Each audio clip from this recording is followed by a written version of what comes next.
Urea ಗೊಬ್ಬರ ಬೇಕು ಅಂದ್ರೆ ರೈತರಿಗೆ ಹೆಚ್ಚುವರಿ ಹೊರೆ ಇದು.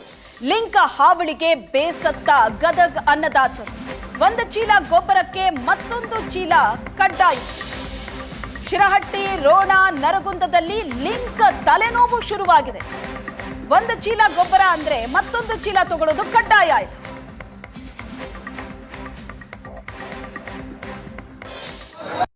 ಒಂದ ಚೀಲ ಬೇಕಾಗಿತ್ತು ಯೂರಿಯಾ. ಅಡ್ಜಸ್ಟ್ಮೆಂಟ್ ಮಾಡ್ಬೋದು. ಅವ್ರು ತೋತಾರಲ್ಲ 2 ಕೊಟ್ಟವ್ರು ಕೇಳ್ರಿ 1 ಕೊಡಪ್ಪ ಅಂತ ಅವ್ರೊಂದು ಒಂದು ತೋರಿ ಅದು ಒಂದ್ರವ್ರು ಯಾರು ಇದ್ರೆ ನೋಡಿ.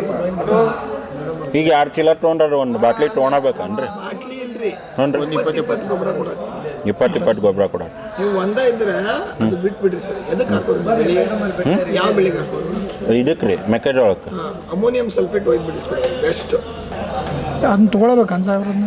ಯಾವ್ದು? ಅದು ಇನ್ನೊಂದು 20 ತೊಗೊಳ್ಬೇಕು.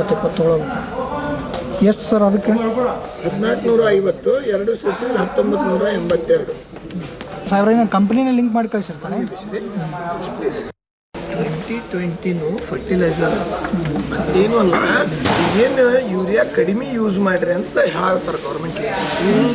ಯೂರಿಯಾ ಯೂಸ್ ಮಾಡೋದ್ರಿಂದ ಸಾಯಿಲ್, ವಾಟರು ಪೊಲ್ಯೂಷನ್ ಆಗುತ್ತೆ. ಅದಕ್ಕೆ ಕಡಿಮೆ ಪ್ರಮಾಣ ಯೂಸ್ ಮಾಡೋದ್ರ ಸಲುವಾಗಿ ಗೌರ್ಮೆಂಟ್ 50% ಸಪ್ಲೈ ಮಾಡ್ತೀವಿ ಅಂತಾರೆ. ಇನ್ನು 50% ಆಲ್ಟರ್ನೇಟಿವ್ ಫರ್ಟಿಲೈಸರ್ ಯೂಸ್ ಮಾಡಿರಿ ಅಂತ ಅವ್ರು ಹೇಳ್ತಾರೆ ಗೌರ್ಮೆಂಟ್ಲಿಂದ. ಸೊ ಅದಕ್ಕೆ ಆಲ್ಟರ್ನೇಟಿವ್ ಕೂಡಿ ಕೊಡಾಕತ್ತೀವಿ ನಾವು ಅಷ್ಟೇ. ಈಗ ಅದು ಬೇಡ ಅಂತಂದ್ರೆ ಅಂದ್ರೆ ಈಗ ಬೇಡ ಅಂತಂದ್ರೆ ಅಟ್ಲೀಸ್ಟ್ ಯೂರಿಯಾ ಒಂದ ಬಿಡ್ರಿ, ಆಲ್ಟರ್ನೇಟಿವ್ ಅಮೋನಿಯಂ ಸಲ್ಫೇಟ್ ಯೂಸ್ ಮಾಡಿರಿ ಅಂತ ಹೇಳತ್ತೀನಿ ನಾನು. ಅಲ್ಲ, ಬರೀ ಯೂರಿಯಾ ಅಷ್ಟೇ ಹೋಯ್ತು. ಬರೀ ಯೂರಿಯಾ ಅಷ್ಟೇ ಸಪ್ಲೈ ಇಲ್ಲ, ಪ್ರಾಬ್ಲಮ್ ಅದು. ಯೂರಿಯಾ ಕಡಿಮೆ ಯೂಸ್ ಮಾಡ್ಬೇಕಾದ್ರೆ ಅದ್ರ ಬದಲು ಏನು ಯೂಸ್ ಮಾಡ್ಬೇಕು? ನೀವು ಏನಾರು ಯೂಸ್ ಮಾಡ್ಬೇಕಲ್ಲ ನೀವು. ಅಲ್ಲ, ಈಗ ಆದ್ರೆ ನಮ್ಗೆ ದೊಡ್ಡವ್ರು ಏನಂತಾರೆ ಗೌರ್ಮೆಂಟ್ ಒಂದ್ ಏನಾರ ರೈತರಿಗೆ ಕೊಟ್ಟಾರ್ರಿ ಸರ್, ಅದನ್ನ ಹೇಳತ್ತೀನಿ. ಕೊಡ್ಬೇಕ್ರಿ. ಅದನ್ನ ನೀವು ಕೊಡೋದು 2214 ತೊಗೊಂಡ್ರ, ನಾವು ರೈತರು ಹಳ್ಳಿ ಕೊಡ್ಬೇಕಾದ್ರೆ ಗೋವಿನ ಜೋಳ 1600 2000 ನೀವು ಕೊಟ್ರಿ. ಸರಿ ಸರ್, ಈಗ 2020 ಏನಾರ ಸರ್ ವಾದಂತಂದ್ರೆ ಹಿಂಗಾಗತ್ತ. ಇದನ್ನ ಎಲ್ಲವೂ ಹಿಂಗ್ ಮಾಡಿ ನೀವು ಕಳಿಸ್ಬೇಕ್ರಿ. ಗೌರ್ಮೆಂಟ್ ನಿಮ್ಗೆ ಕರೀತಾರೆ, ನೀವು ಮಾಡ್ಬೇಕು. ಆಯ್ತು, ನಾವು ಇನ್ಫಾರ್ಮ್ ಮಾಡ್ತೀವಿ. ಈ ಪ್ರಾಬ್ಲಮ್ ಈ ವರ್ಷ ಇಷ್ಟು ಸಿವಿಯರ್ ಆಗಿತ್ತು. ವರ್ಷ ಇಷ್ಟು ಪ್ರಾಬ್ಲಮ್ ಇರ್ತಿದ್ದಿಲ್ಲ, ಸಪ್ಲೈ ಕೊಡ್ತಾ ಇದ್ರು. ಈ ವರ್ಷ ಸ್ವಲ್ಪ ಈಗ ಮನ್ಯಾಗ ಹಿರಿಯರು ಏನಂತಾರೆ, ಬರೀ ಅಷ್ಟು ಯೂರಿಯಾ ತೊಗೊಂಬ, ಅದನ್ನ ಯಾಕೆ ಇನ್ನೊಂದು ಯಾಕೆ ತೊಗೊಂಬಂದು ಅಂತಾರೆ. ಈ ವರ್ಷ ಆ ಥರ ಪ್ರಾಬ್ಲಮ್ ಇದೆ. 260 ರೂಪಾಯಿ ಕೊಟ್ಟು ಗೊಬ್ಬರ ಖರೀದಿ ಮಾಡ್ತಾ ಇದ್ರು ರೈತರು. ಆದ್ರೆ ಈಗ ರೈತರಿಗೆ ಬರೆ ಬೀಳ್ತಾ ಇದೆ. ಯಾಕಂದ್ರೆ 980 ರೂಪಾಯಿ ಸಲ್ಫರ್ ಖರೀದಿಸೋದು ಕಡ್ಡಾಯ ಆಗಿದೆ. 2 ಯೂರಿಯಾ ಪ್ಯಾಕೆಟ್ಗೆ 600 ರೂಪಾಯಿ. ಯೂರಿಯಾ ಜೊತೆ ಗೊಬ್ಬರ ಖರೀದಿ ಮಾಡಬೇಕು. ಸಲ್ಫರ್ ಇಲ್ಲದಿದ್ರೆ 300 ರೂಪಾಯಿ ನಾನೋ ಕಡ್ಡಾಯ.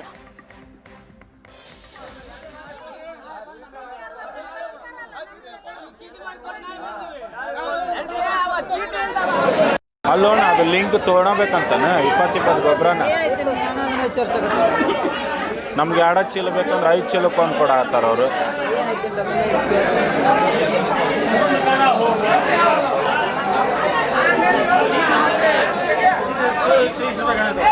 ಅಣ್ಣ, ಈಗ ಲಿಂಕ್ ತೊಗೊಳಬೇಕಂತಾನ ಅದು 3 ಚೀಲಕ್ಕೆ ಒಂದು ಕೊಡಕ್ ಅಂತ ನೋಡಿ. ಏನ್ ಮಾಡ್ತೀವಿ? 3 ಚೀಲಕ್ಕೆ ಒಂದು ಕೊಡತ್ತಾರ. 5 ಚೀಲಕ್ಕೆ ಒಂದು, 3 ತಗೊಂಡ್ರೆ ಒಂದು ಕೊಡಕ್. ಅದು ತೊಗೊಳಬೇಕಂತಾನ. ನಮ್ಗೆ ಅದು ಬ್ಯಾಡ ಅಂತಂದ್ರೆ ಕೇಳಕ್ ಇದಕ್ಕೆ ಎಷ್ಟಣ್ಣ? ಅದು 320. ಅದಕ್ಕೆ 1500 ಇಲ್ಲೇ ಬಿಲ್ 100 ರೂಪಾಯಿ ಇದಕ್ಕೆ ಸಿಂಕಿಗೆ. ಏನು ಮಾಡ್ತೀಗ? ಬಿಲ್ಲ ಕಟ್ಟಕೊಂತಾರ, ತಗೊಳ್ಳಿ ಬಿಡ್ರಿ ಅಂತ ಡೈರೆಕ್ಟ್ ಆಗಿ. ಇಲ್ಲಿ ಜಗ್ಗಿ ಹೊರಗೆ ಹೋಗ್ಕೊಂತಾರೆ. ಈಗ ಒಳ್ಳೆ ಮಳೆ ಆಗ್ತಾ ಇದೆ, ರೈತರು ಫುಲ್ ಖುಷ್ ಆಗಿದ್ರು, ಬಿತ್ತನೆಗೆ ರೆಡಿ ಆಗ್ತಾ ಇದ್ರು. ಆದ್ರೆ ರೈತರಿಗೆ ಈಗ ಶಾಕ್ ಕೊಟ್ಟಿರೋದು ಗೊಬ್ಬರದ ಅಂಗಡಿಗೆ ಬಂದಾಗ. ಗೊಬ್ಬರದ ಅಂಗಡಿಗೆ ಬಂದ ರೈತರಿಗೆ ಲಿಂಕ್ ಶಾಕ್ ತಟ್ಟಿದೆ. ಏಷ್ಯಾನ್ ನೆಟ್ ಸುವರ್ಣ ನ್ಯೂಸ್ನ ಎದುರು ತಮ್ಮ ಅಳಲನ್ನ ತೋಡ್ಕೊಂಡಿದ್ದಾರೆ ರೈತರು. 500 ರೂಪಾಯಿಗೆ 1500 ರೂಪಾಯಿ ಲಿಂಕ್ ಕೊಡ್ತಾರೆ. ಅಂದ್ರೆ ಯೂರಿಯಾ ಗೊಬ್ಬರ ಬೇಕು ಅಂದ್ರೆ ಬರೀ ಯೂರಿಯಾ ಗೊಬ್ಬರ ಮಾತ್ರ ಅಲ್ಲ, ಅದರ ಜೊತೆಗೆ ಮತ್ತೊಂದು ಗೊಬ್ಬರ ಕೂಡ ತಗೋಬೇಕು. ಅದರ ರೇಟ್ ಕೇಳಿ ಈಗ ರೈತರು ಶಾಕ್ ಆಗಿದ್ದಾರೆ. ನಮಗೆ ಮತ್ತೊಂದು ಗೊಬ್ಬರ ಬೇಡ, ಬರೀ ಯೂರಿಯಾ ಸಾಕು ಅಂತ ಅಂದ್ರೆ ಇಲ್ಲ, ಆ ಪದ್ಧತಿಯೇ ಇಲ್ಲ, ಹಾಗೆ ತಗೊಳ್ಳೋ ಹಾಗೆ ಇಲ್ಲ ಅಂತ ಹೇಳ್ತಿದ್ದಾರೆ ಅಧಿಕಾರಿಗಳು. ಯೂರಿಯಾ ಗೊಬ್ಬರಕ್ಕಾಗಿ ಅಕ್ಷರಶಃ ಹಾಹಾಕಾರ ಶುರುವಾಗಿದೆ. ಏಷ್ಯಾನೆಟ್ ಸುವರ್ಣ ನ್ಯೂಸ್ ರಿಯಾಲಿಟಿ ಚೆಕ್ ನಡೆದಂತಹ ಸಂದರ್ಭದಲ್ಲಿ ಒಂದಿಷ್ಟು ಆಘಾತಕಾರಿ ವಿಷಯಗಳು ಕೂಡ ಹೊರಗೆ ಬಂದಿರತಕ್ಕಂಥದ್ದು. ಅಂದರೆ ಯೂರಿಯಾ ಗೊಬ್ಬರ ರೈತರೇನೋ ಕೇಳ್ಕೊಂಡು ಬರ್ತಾ ಇದ್ದಾರೆ, ಅದರ ಜೊತೆಗೆ ಒಂದಿಷ್ಟು ಗೊಬ್ಬರವನ್ನು ಬೇಡದೇ ಇದ್ರೂ ಕೂಡ ಒತ್ತಾಯವಾಗಿ ಅವರಿಗೆ ಕೊಡ್ತಾ ಇದ್ದಾರೆ ಅನ್ನೋ ಮಾಹಿತಿ ಇದೆ. ಈಗ ಸಂಗಮೇಶ್ವರ್ ಸೀಡ್ಸ್ ಅನ್ನೋ ಕಂಪನಿ ಎದುರುಗಡೆ ನಾವಿದ್ದೇವೆ. ಇಲ್ಲೂ ಕೂಡ ರಸಗೊಬ್ಬರವನ್ನು ಏನು ಕೊಡ್ತಾ ಇದ್ದಾರೆ, ಯೂರಿಯಾ ಗೊಬ್ಬರದ ಜೊತೆಗೆ ಒಂದಿಷ್ಟು ರಸಗೊಬ್ಬರವನ್ನು ಲಿಂಕ್ ಮಾಡಿ ಕೊಡ್ತಾ ಇದ್ದಾರೆ. ಇಲ್ಲಿ ಕೆಲ ರೈತರು ನಮ್ಮ ಜೊತೆಗಿದ್ದಾರೆ, ಅವ್ರನ್ನ ಮಾತನಾಡಿಸ್ತಾ ಹೋಗ್ತೇನೆ. ಸರಿ, ಎಲ್ಲಿಂದ ಬಂದ್ರಿ? ಈಗ ಏನು ಒಂದು ಗೊಬ್ಬರ ತೊಗೊಂಡು ಇನ್ನೊಂದು ಗೊಬ್ಬರ ತಗೊಳ್ಬೇಕಂತ ರೂಲ್ಸ್ ಐತ್ರಿ. ಕಡ್ಡಾಯವಾಗಿ ಲಿಂಕ್, ಆಧಾರ್ ಕಾರ್ಡ್ ಲಿಂಕ್ ಕೊಡಬೇಕು. 2 ಚೀಲ ಗೊಬ್ಬರ, ಒಂದು ಫೋಟೋ ಪೌಡರ್ ಲಿಂಕ್, ಸಲ್ಫೇಟ್. ಇದೊಂದು ಈ ಗೊಬ್ಬರ ತಗೊಳ್ಳಿಕ್ಕಂದ್ರೆ ಲಿಂಕ್ ಹೆಬ್ಬರ್ ತಗೊಳಂಗಿಲ್ಲ, ಗೊಬ್ಬರ ಕೊಡಂಗಿಲ್ಲ. ಕಡ್ಡಾಯವಾಗಿ ಇದು ಗೊಬ್ಬರ ಇಲ್ಲ ಅನ್ನಕತ್ತಾರ, ಗೊಬ್ಬರ ಕೊಡೋದಿಲ್ಲ. 840 ರೂಪಾಯಿ ತೊಗೊಳತ್ತ ಸರ್. 840 ರೂಪಾಯಿ ರೀ. 2 ಚೀಲ ಯೂರಿಯಾ ರೀ, ಇದೊಂದು ಸಲ್ಫರ್ ರೀ ಸರ್. ಇದೊಂದು ಸಲ್ಫರ್ ಬೇಡ ಅಂದ್ರೆ ಕೊಡೋದಿಲ್ಲ ಅಂತಾರ್ರಿ ಸರ್. ಅದು ಬೇಡ ಅಂತಂದ್ರೆ ಮತ್ತೆ ಇದನ್ನಾರು ತಗೋಬೇಕಂತಾರ್ರಿ ಸರ್, ಟಾನಿಕ್. ಇದು ಬೇಡ ಅಂದ್ರೆ ಗೊಬ್ಬರ ಇಲ್ರಿ ಸರ್, ಗೊಬ್ಬರ ಕೊಡೋದಿಲ್ಲ ಅಂತಾರೆ. ಇದು ಟಾನಿಕ್ ಅಂತ ಸರ್. ಅದು ಏನೈತೆ ಅಂದ್ರೆ ಗೊತ್ತಿಲ್ಲ ನಮ್ಗೆ, ಗೊತ್ತಿಲ್ಲ ಸರ್. ಇದು ಬಟ್ ಸ್ಪ್ರೇ ಮಾಡ್ರಿ ಅಂತ ಹೇಳ್ತಾರೆ ಸರ್. ಇವನ್ನೆಲ್ಲ ತಗೊಂಡ್ರೆ ಗೊಬ್ಬರ ಕೊಡ್ತಾರೆ, ಇಲ್ಲ ಗೊಬ್ಬರ ಕೊಡೋದಿಲ್ಲ. ಈ ಮಳೆ ಆಗೈತಿ, ಎಲ್ಲ ನಮಗೆ ತೊಂದರೆ ಭಾಳ ಆಗೈತಿ. ಯಾಕಂದ್ರೆ 400 ರೂಪಾಯಿ 500 ರೂಪಾಯಿ ಇಲ್ಲಾಂದ್ರೆ 1700 ರೂಪಾಯಿ ಗೊಬ್ಬರ ತೊಗೋಬೇಕಂತ್ರಿ ಸಟ್ರೇಟ್ರ. ಈ 2 ಚೀಲ ಗೊಬ್ಬರಕ್ಕೆ ರೀ ಅಲ್ರಿ. ರೈತರು ಹೆಂಗೆ ಬದುಕಬೇಕು? ಮಳೆಯಪ್ಪ ಆದರೆ ಬೆಳೆಯಪ್ಪ, ಇಲ್ಲಾಂದ್ರೆ ಇಲ್ಲಪ್ಪ. ಇದು ಎಲ್ಲ ಕುಂತ್ಕೊಂಡು ಇವರು ರೈತರ ತಲೆ ಮ್ಯಾಗ 8 ಪಟ್ಟಿ ಬರ್ದಾನಪ್ಪ ಎಟ್ಟಿ, ರೈತರ ತಲೆ ಮೇಲೆ ಎಟ್ಟಿ ಕಂಬಳಿ ಮಟ್ಟಿ ಕಟ್ಟಿ ಕಡಿಮೆ ಸೇರು ಬಂದವು ನೋಡಣ್ಣ. ಈಗಿನ ಜನ ಬದುಕೋದು ಹೆಂಗಣ್ಣ? ರೈತರು ಬದುಕೋದು ಹೆಂಗೆ ರೀ? ಮಳೆ ಹೆಚ್ಚು ಕಮ್ಮಿ ಆದರೂ ಪೀಕ್ ಬರೋಗಲ್ಲ ರೀ. ಈ ರಾಸಾಯನಿಕ ಗೊಬ್ಬರದಿಂದ ಈ ನಮೂನೆ ಐತಿ. ಕಷ್ಟ ಸುಖ ಭಾಳ ಇವ್ರದೈತಿ. ಇದನ್ನು ಮೇಲಿನ ಅಧಿಕಾರಿಗಳು ಬಂದು ಪರಿಶೀಲನೆ ಮಾಡ್ಬೇಕ್ರಿ. ಇದನ್ನು ಬರೋಬ್ಬರಿ ಪರಿಶೀಲನೆ ಮಾಡ್ಬೇಕ್ರಿ. ರೈತರ ಬಗ್ಗೆ ಸರ್ಕಾರಕ್ಕೆ ಕಾಳಜಿ ಇಲ್ಲ ಅಂತ ಜೆಡಿಎಸ್ ಕಿಡಿಕಾರಿದೆ. ಸರಿಯಾದ ಸಮಯಕ್ಕೆ ಗೊಬ್ಬರ ಸಿಕ್ಕಿಲ್ಲ ಅಂತ ಅಂದ್ರೆ ಸಂಕಷ್ಟ ಎದುರಾಗುತ್ತೆ ಅಂತ ಜೆಡಿಎಸ್ ವಕ್ತಾರ ವೆಂಕನಗೌಡ ಗೋವಿಂದಗೌಡರ್ ಆಕ್ರೋಶವನ್ನ ವ್ಯಕ್ತಪಡಿಸಿದ್ದಾರೆ. ಗೊಬ್ಬರದ ಅಂಗಡಿಗಳ ಮುಂದೆ ರೈತರು ಸಾಲ್ಗಟ್ಟಿ ನಿಂತಿದ್ದಾರೆ. ಈ ರಾಜ್ಯ ಸರ್ಕಾರ ರೈತರ ಬಗ್ಗೆ ಕಾಳಜಿ ಇಲ್ಲ. ಇವತ್ತು ಮಳೆ ಚಲೋ ಮಳೆ ಆಗಾಕತ್ತಾವು, ಬಿತ್ತನೆ ಮಾಡಿ ಒಂದು ನಡಕ್ಕೆ ಸಾಕಷ್ಟು ದಿನ ಬಿಟ್ಟು ಆದಮೇಲೆ ಇವತ್ತು ಮಳೆ ಆಗಾಕತ್ತಾವು. ರೈತರ ಗೊಬ್ಬರದ ಸಲುವಾಗಿ ಹಗಲು ರಾತ್ರಿ ಅಡ್ಡಾಡತ್ತಾರ. ಇವತ್ತು ರೈತರ ಪರಿಸ್ಥಿತಿ ಹೆಂಗಾಗೈತೆ ಅಂದ್ರೆ ಬಿತ್ಕೊಂಡು ಬಂದು ಇವತ್ತು ರೈತರಿಗೆ ಭಿಕ್ಷಕರಿಗಿನ ಕಡಿ ಪರಿಸ್ಥಿತಿ ಇವತ್ತು ರೈತರದಾಗೈತಿ.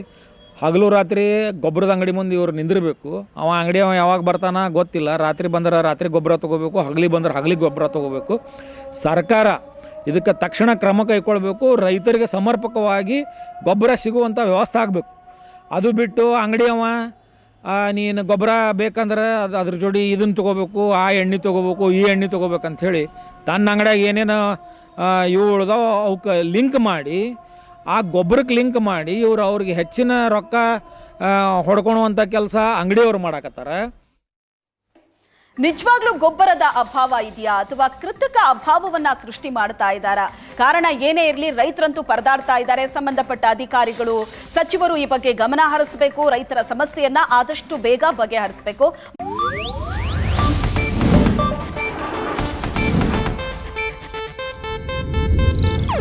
ಇದು ಏಷ್ಯಾನೆಟ್ ನ್ಯೂಸ್ ನೆಟ್ವರ್ಕ್ ಪ್ರಸ್ತುತಿ.